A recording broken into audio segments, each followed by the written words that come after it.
5 facts that Jesus shared about Satan that many do not know. Number 1.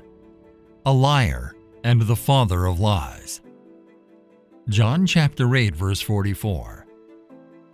You are of your father the devil, and it is your will to practice the desires which are characteristic of your father. He was a murderer from the beginning, and does not stand in the truth because there is no truth in him. Biblical scholars generally agree that Lucifer was in charge of orchestrating heaven's worship. Ezekiel chapter 28 verses 14 to 16 says, I ordained and anointed you as the mighty angelic guardian. You had access to the holy mountain of God and walked among the stones of fire.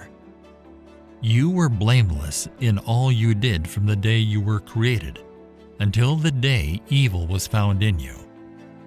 Your rich commerce led you to violence, and you sinned. So I banished you in disgrace from the mountain of God. I expelled you, O mighty guardian, from your place among the stones of fire. Let's take a moment to examine a fascinating phrase that appears in this passage: rich commerce.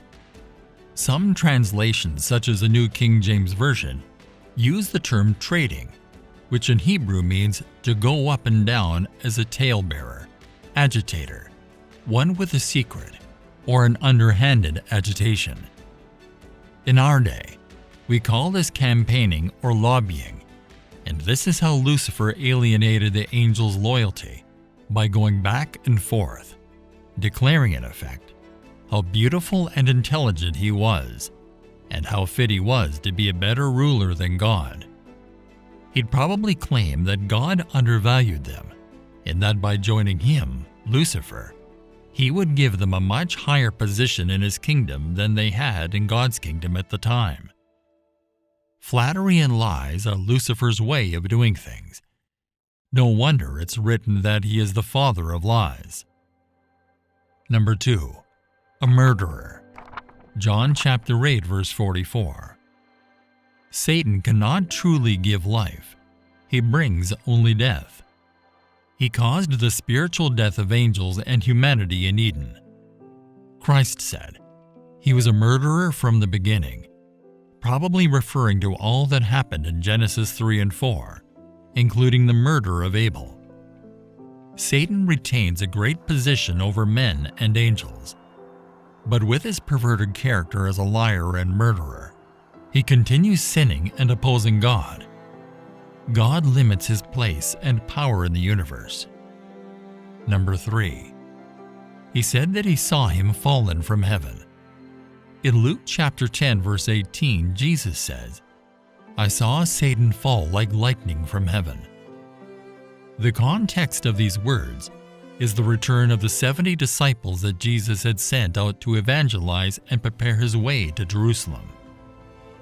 As the 70 returned from their assignment, they were delighted to learn that even the demons had been subjugated to them.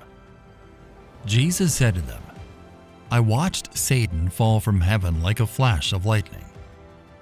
In referencing Satan's fall from heaven, Jesus most likely had in mind Isaiah chapter 14. Isaiah chapter 14 verses 12 to 14. How you have fallen from heaven, O star of the morning, light bringer, son of the dawn.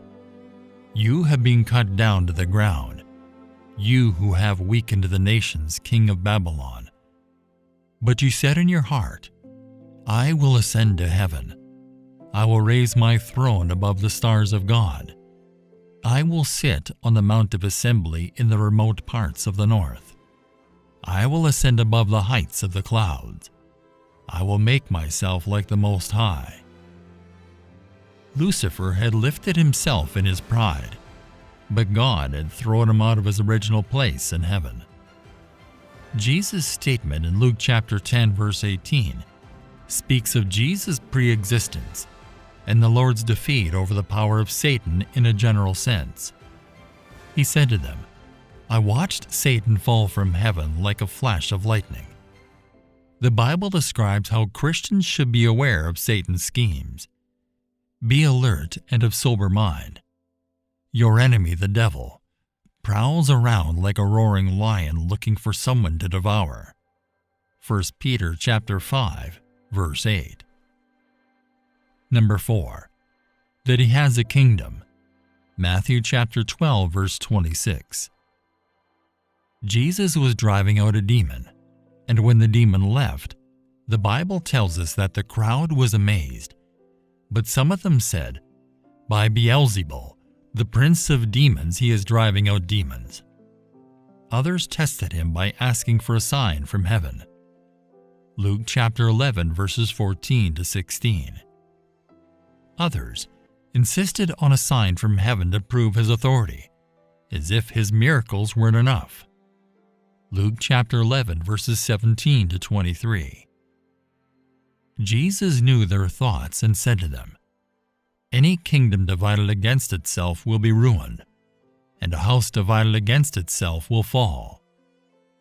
If Satan is divided against himself, how can his kingdom stand? I say this because you claim that I drive out demons by Beelzebul.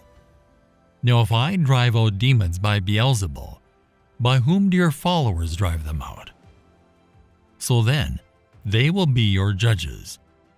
But if I drive out demons by the finger of God, then the kingdom of God has come upon you. When a strong man fully armed guards his own house, his possessions are safe. But when someone stronger attacks and overpowers him, he takes away the armor in which the man trusted and divides up his plunder. Whoever is not with me is against me, and whoever does not gather with me scatters." Jesus responded by pointing out how absurd their accusations were. If Satan drove out his own demons, he would be working against himself. The devil will be defeated one day, but not because he defeats himself. He will be defeated at the hands of King Jesus. Though Satan had bound people, Jesus demonstrated his superiority by defeating his evil forces, releasing captives, and dividing Satan's plunder. When it comes to Jesus Christ, there can be no neutrality. He's either the Messiah or Satan, but he can't just be a teacher or a miracle worker. They argue with Jesus about the source of his miraculous power, believing it comes from Satan. First, some assign his work to Beelzebub. This name, probably originally referring to a pagan god, designated him as Lord of the Flies. This questioning prevents making a commitment to Jesus, while admitting that there is something happening that requires reflection. Perhaps their testing of Jesus is in line with what God's people were instructed to do with prophets in the Old Testament. That also implies that Jesus works against Satan rather than with him. The forces that plague humans are defeated by Jesus. That is why opposing Jesus means being against him and being the source of scattering. With this final remark, Jesus emphasizes how important the decision about him is. In this cosmic battle, there are only two sides, and the choice of allies is critical. Jesus explains his ministry through miracles, which serve as a window into God's support and presence. This passage is like removing the blinds to reveal the divine perspective of Jesus' ministry.